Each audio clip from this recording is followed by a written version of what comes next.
আসসালামু আলাইকুম রহমতুল্লাহ। প্রিয় বন্ধুরা, আপনি কি কাউকে আপনার মেহেরবান করতে চান, আপনার কথা শোনাতে চান, কাউকে আপনার বাধ্য করতে চান, বশ করতে চান? তাহলে আজকের এই ভিডিওটা আপনি মনোযোগ সহকারে দেখুন। আপনি সব চেষ্টা করেছেন কিন্তু আপনার কোনো কথাই সে শোনে না।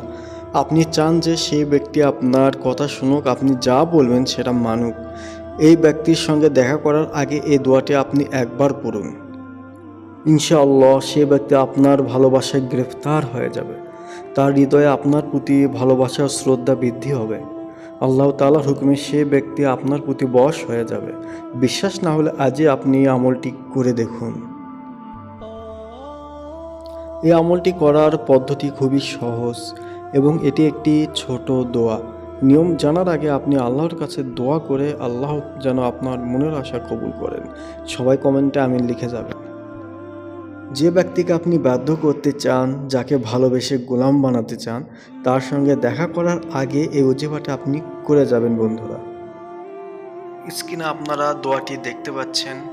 ইয়া লামাইলু ইয়া শরফাইলু ইয়া সারাকি তাইলু বি হক ইয়া আজিজু বি শখরিলি কুলুবি জামি উন্নাস। এই দোয়াটি আপনাকে একবার পড়তে হবে। তারপর আল্লাহ তাআলার কুদরতি নাম ইয়া আজিজু আপনাকে একবার পড়তে হবে। পড়তে পড়তে সে ব্যক্তির কাছে চলে যেতে হবে।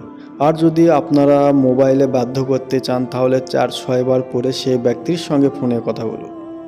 যদি সে ব্যক্তির সঙ্গে দেখা করতে চান তাহলে এই ওজিফাটি পড়তে পড়তে তার সঙ্গে দেখা করতে চান। ছেলে মেয়ে উভয় আমলটি করতে পারবেন। যে ব্যক্তিকে আপনার প্রেমে বাধ্য করতে চান সে ব্যক্তির সামনে যাওয়া পর্যন্ত এই দোয়াটি পড়ুন বন্ধুরা।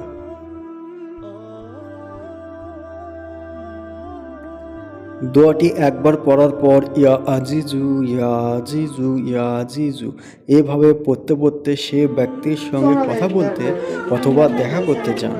ইনশাআল্লাহ আমি কথা দিলাম সে ব্যক্তি আপনার প্রেমে পাগল হয়ে যাবে, আপনার বশে চলে আসবে, আপনার বাধ্য হয়ে যাবে, 100% কাজ হয়ে যাবে। না বুঝলে অবশ্যই কমেন্ট করবেন বন্ধুরা।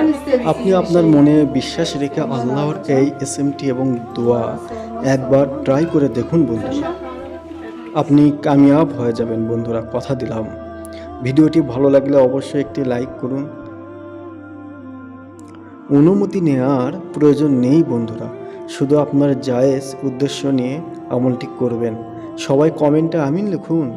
কার মুখ থেকে বের হওয়া আমিন কখন কবুল হয় আল্লাহ তাআলা ছাড়া কেউ জানে না বন্ধুরা। খোদা হাফিজ।